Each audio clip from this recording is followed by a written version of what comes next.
दिल्ली में ऐसी कौन लड़की है जो सब कुछ जानते हुए भी लाहौर के एक आतंकवादी से निकाह कर रही है? एक नया नया 16-17 साल का मासूम सा दिखने वाला आतंकवादी ये सवाल नदीम उल हक से पूछता है, जिस पर नदीम कहता है, लड़की तो मैंने तुम्हारे लिए भी देख रखी है दिल्ली में, तैयार हो शादी के लिए? उस्मान शर्माते हुए कहता है, अभी तो मैं छोटा हूं, फिर भी अब्बू से पूछ कर बोलता हूं।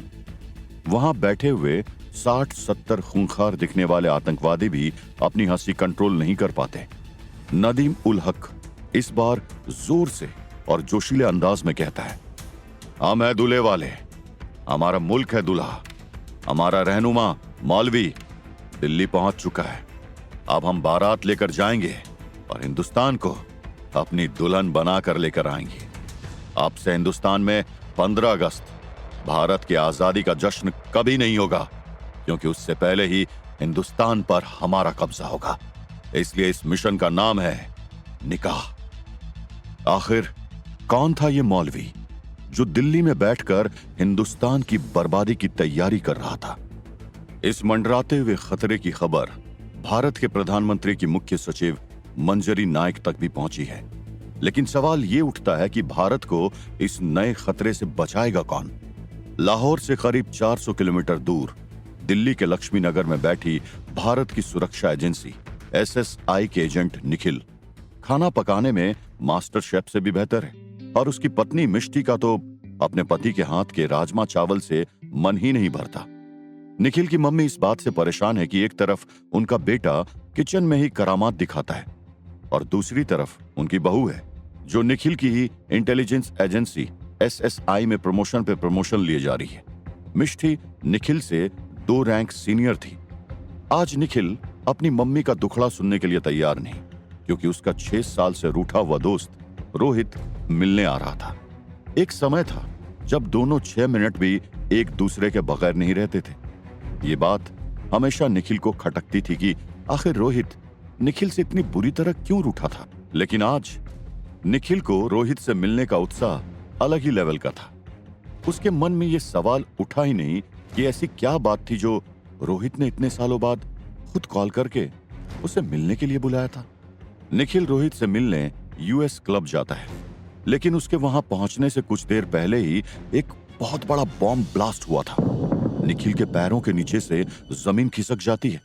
पास में पड़ी एक हैंड वॉच पर निखिल की नजर जाती है। निखिल उस हैंड वॉच को हाथ में लेकर रोने लगता है और वहीं जमीन पर बैठ जाता है। वो हैंड वॉच निखिल ने ही कई साल पहले रोहित को गिफ्ट की थी। क्या रोहित उस धमाके में मारा जा चुका था? वो अपने होश संभालता है और रियलाइज करता है कि उसके हाथों और कपड़ों में कुछ पाउडर लगा हुआ है।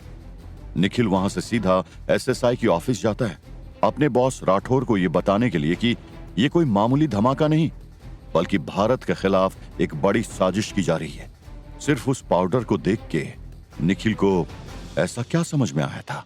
जब निखिल राठौड़ के कैबिन के पास पहुंचता है तो उसे PM की सिक्योरिटी टीम रोकती है, क्योंकि कैबिन में PM की राठौड़ और मिष्टी के साथ एक हाई लेवल मीटिंग चल रही थी। खुशी राठौड़ की असिस्टेंट निखिल की दोस्त थी। निखिल खुशी से रिक्वेस्ट करता है कि उसका तुरंत राठौड़ सर से मिलना बहुत जरूरी है। खुशी उसे समझाने की कोशिश करती है कि रेड अलर्ट के कारण ऑफिसर्स की रैंकिंग का प्रोटोकॉल भी तोड़ा नहीं जा सकता। निखिल जिद करता है कि यह देश की सिक्योरिटी का सवाल है। मजबूर होकर खुशी किसी तरह PM की सिक्योरिटी से आंख बचा के निखिल को राठौड़ के कैबिन में बिना परमिशन के घुसने में मदद करती है।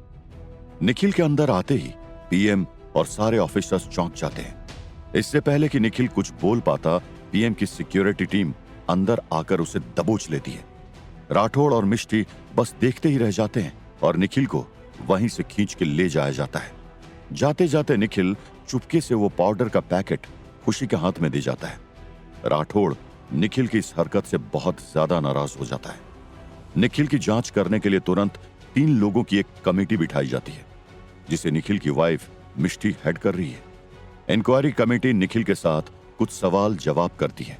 मिष्टी मिसकंडक्ट और इनसबऑर्डिनेशन के आधार पर तुरंत सस्पेंड करने पर मजबूर हो जाती है। रोहित के जाने के बाद निखिल वैसे ही डिस्टर्ब था और मिष्टी के इस डिसीजन से निखिल बुरी तरह टूट जाता है।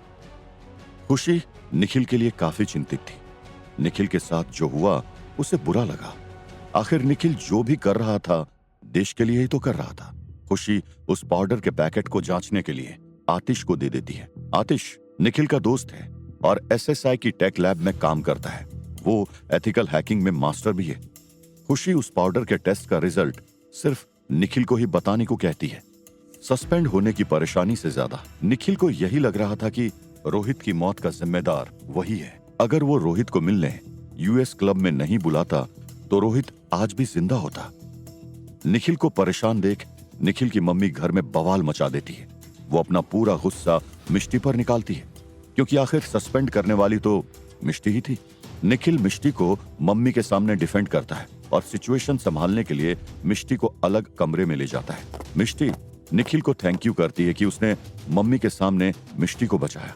निखिल उस पल को नकार देता है और मिष्टी को अपने दिल से सवाल करने की हिदायत देता है।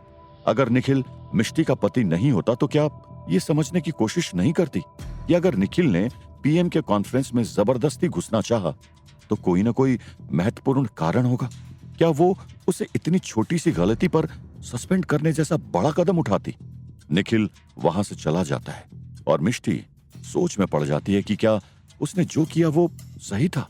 एक इनक्रिप्टेड फोन से आतिश निखिल को कॉल करता है। आतिश निखिल को बताता है कि वो पाउडर अमोनिया का मिश्रण था और ज्यादा जानकारी के लिए साइंस सेंटर भेजना पड़ेगा। निखिल आतिश को पाउडर वहां भेजने से मना करता है। निखिल को याद आता है कि फोन पर रोहित ने भी साइंस सेंटर जाने का जिक्र किया था और तब निखिल को पहली बार ये लगता है कि रोहित बाय चांस से उस हादसे का शिकार नहीं बना था, बल्कि उसे टेररिस्ट ने टारगेट करके मारा था। निखिल को पता था कि सस्पेंड होने के बाद भी अगर वो इस केस पर इन्वेस्टिगेशन करेगा तो फिर उसे कभी भी एसएसआई में वापस नहीं लिया जाएगा। बिना एसएसआई की मदद से इस केस में आगे बढ़ना मौत से खेलने के बराबर था। अगर रोहित नहीं मरता और देश पर कोई खतरा नहीं होता तो वो शायद ये कदम नहीं उठाता। लेकिन अब निखिल के लिए आगे का रास्ता बिल्कुल साफ था। वो अब सिर्फ इन्हीं सवालों पर फोकस करने वाला था कि वो रोहित के कातिलों तक कैसे पहुंचेगा। जिन आतंकवादियों का पहला कदम आम जनता के बीच इतना बड़ा धमाका करना था, वो किस हद तक जा सकते हैं? उन्होंने ऐसा किया ही क्यों? उसे हर हाल में उन्हें पकड़ना था। निखिल साइंस सेंटर के बाहर घूमता है। वो उधर आसपास के लोगों से रोहित का फोटो दिखाकर पूछताछ करता है, लेकिन कोई निखिल को रोहित के बारे में कुछ बताता नहीं है। वो साइंस सेंटर के अंदर जाने का रास्ता सोच ही रहा था कि उसे एक पान की दुकान दिखती है। निखिल उस दुकान के मालिक चौरसिया जी से उनकी बनारसी भाषा में बात करता है और वो सुन के खुश हो जाते हैं और बहुत जल्दी ही उन दोनों की अच्छी दोस्ती हो जाती है। चौरसिया जी से निखिल को पता चलता है कि रोहित वहां काफी आया करता था रितिका से मिलने के लिए। रितिका डॉक्टर मूर्ति के साथ काम करती थी। डॉक्टर मूर्ति देश के सबसे बड़े न्यूक्लियर साइंटिस्ट थे और साइंस सेंटर के हेड भी। रोहित रितिका से क्यों मिलता था? क्या डॉक्टर मूर्ति भी टेररिस्ट की टारगेट लिस्ट पर थे? निखिल के मन में ऐसे कई सवाल उठ रहे थे और इन सवालों के बीच उसके पास कोई जवाब नहीं था और उसे अपने सिस्टम से कोई मदद भी नहीं मिल रही थी।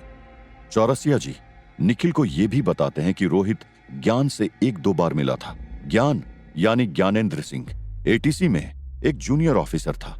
निखिल जब एटीसी में पूछताछ करता है तो उसे एक और बात पता चलती है कि रोहित एक आतंकवादी के पीछे बारामूला से दिल्ली आया था। निखिल जब ज्ञानेंद्र के बारे में पूछताछ करने लगता है तो इस केस के मेन इन्वेस्टिगेशन ऑफिसर राणा का ईगो हर्ट हो जाता है।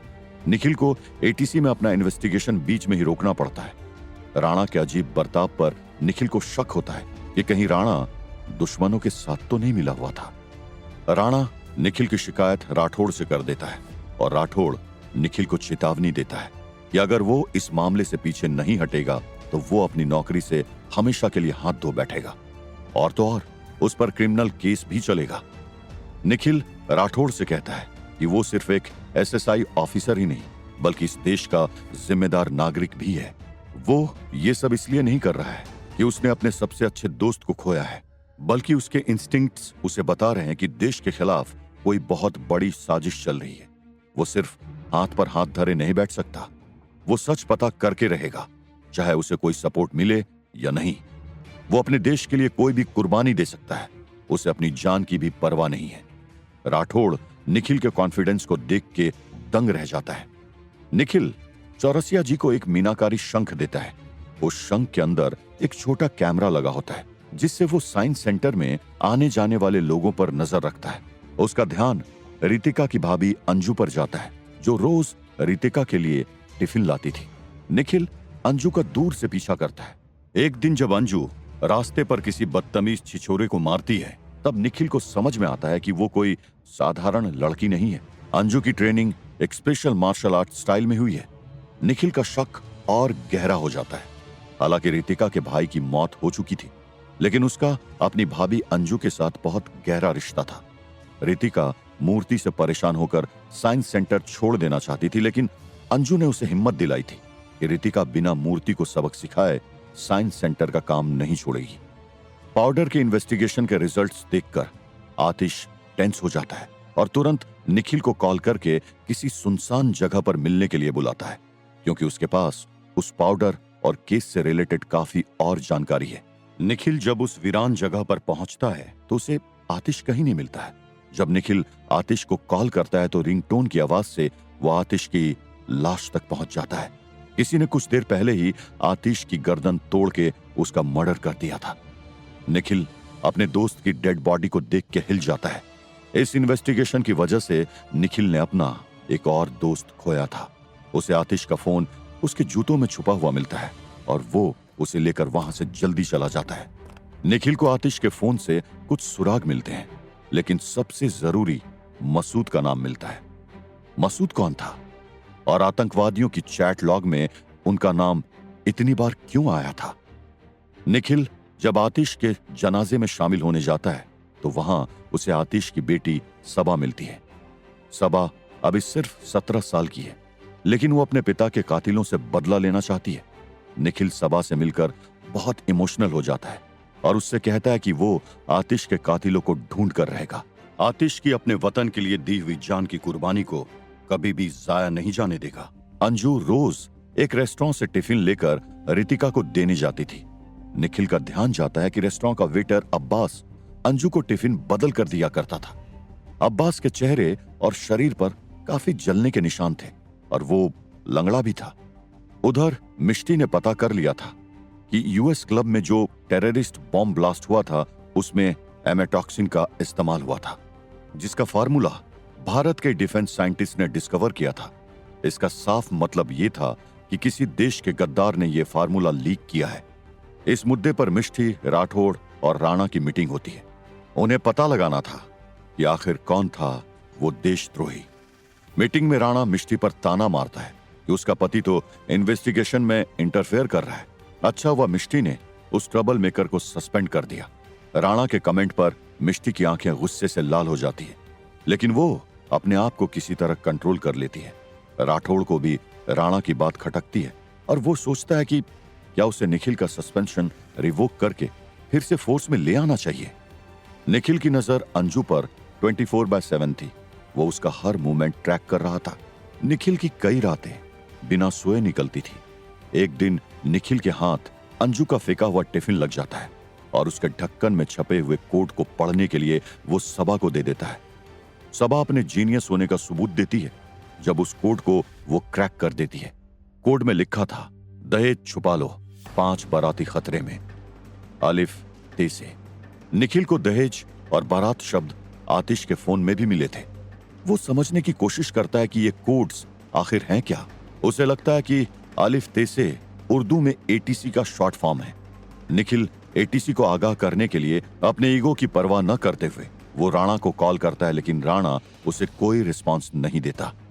निखिल रेस्टोरेंट में खोजबीन करने जाता है तो उसे वहां का मालिक पकड़ लेता है। निखिल अपने तेज दिमाग का यूज करके एक शेफ होने का ढोंग करता है और अपनी कुकिंग स्किल्स के कारण उसे वहां जॉब मिल जाती है।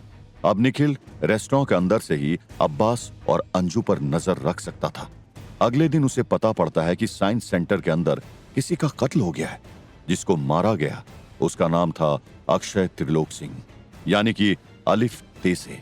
जो उर्दू में कोड था वो एटीसी नहीं बल्कि अमेरिकी वैज्ञानिक अक्षय त्रिलोक सिंह के नाम का कोड बनाया गया था। अक्षय त्रिलोक सिंह को ऐसा क्या पता पड़ गया था कि आतंकवाद को उसकी जान लेनी पड़ गई। ये थोड़े से वक्त में तीसरा मर्डर था। निखिल का शक यकीन में बदलता जा रहा था। उसने इतने दिनों में इकट्ठा की हुई कई कड़ियां जोड़ ली थी। जरूर 15 अगस्त यानी जश्न आजादी के दिन साइंस सेंटर में कुछ न कुछ बड़ा होने वाला था। मतलब उसके पास सिर्फ 16 दिन थे इस खतरे से देश को बचाने के लिए। निखिल अपने दिल में ठान लेता है, अब और एक भी देश के सिपाही की मौत होने से पहले ही इन आतंकवादियों को उनके अंजाम तक पहुंचा कर रहेगा। निखिल मिष्टी का लैपटॉप यूज करके एसएसआई के सिस्टम को एक्सेस करता है। उसे पता था कि यह गलत है, वो खुद भी तो एक ऑफिसर है, लेकिन निखिल के पास कोई और चारा नहीं था। बहुत सोचने के बाद आखिर में निखिल मिष्टी के अकाउंट के थ्रू एसएसआई के सिस्टम को एक्सेस करता है और मसूद का पता लगाता है। दुनिया के लिए मसूद एक मूवर्स एंड पैकर्स कंपनी में काम करने वाला सुपरवाइजर था, लेकिन असल में वो बारातियों यानी आतंकवादियों को दिल्ली लाने का और दहेज इकट्ठा करना मतलब हथियार इकट्ठे करने का काम कर रहा था। मसूद अख्तर मौलवी के इशारे पर काम करने वाला मिशन निकाह का एक खास मोहरा था। निखिल को शक हुआ कि रोहित शायद इसी मसूद के पीछे दिल्ली आया था। निखिल मसूद को खोजने का तरीका सोचने लगता है, लेकिन सबसे पहले वो जानना चाहता है कि आखिर ये मौलवी क्या चीज थी जो मसूद और नदीम उल हक जैसे अंतरराष्ट्रीय आतंकवादियों को अपने इशारों पर चलाता है। आतिश के फोन में निखिल को कई नंबर मिलते हैं जो अलग अलग नाम के अंडर है। निखिल सभी नंबर पर फोन ट्राई करता है और उसमें से एक नंबर पर फोन लग जाता है। वहां से एक लड़की की आवाज आती है, हेलो। निखिल वॉइस चेंजर का इस्तेमाल करके एक बूढ़ी औरत की आवाज में पूछता है, क्या मौलवी साहब हैं? उधर से तुरंत फोन कट जाता है। निखिल को यह आवाज जानी पहचानी लगती है। ये तो अंजू की आवाज लग रही थी। क्या अंजू ही वो शातिर आतंकी नेता मौलवी थी? अंजू भी अपनी आवाज बदल के एक मर्द की आवाज में आतिश के एनक्रिप्टेड फोन पर कॉल करके धमकी देती है। यहां से शुरू होता है निखिल और अंजू के बीच एक चूहे और बिल्ली का खेल।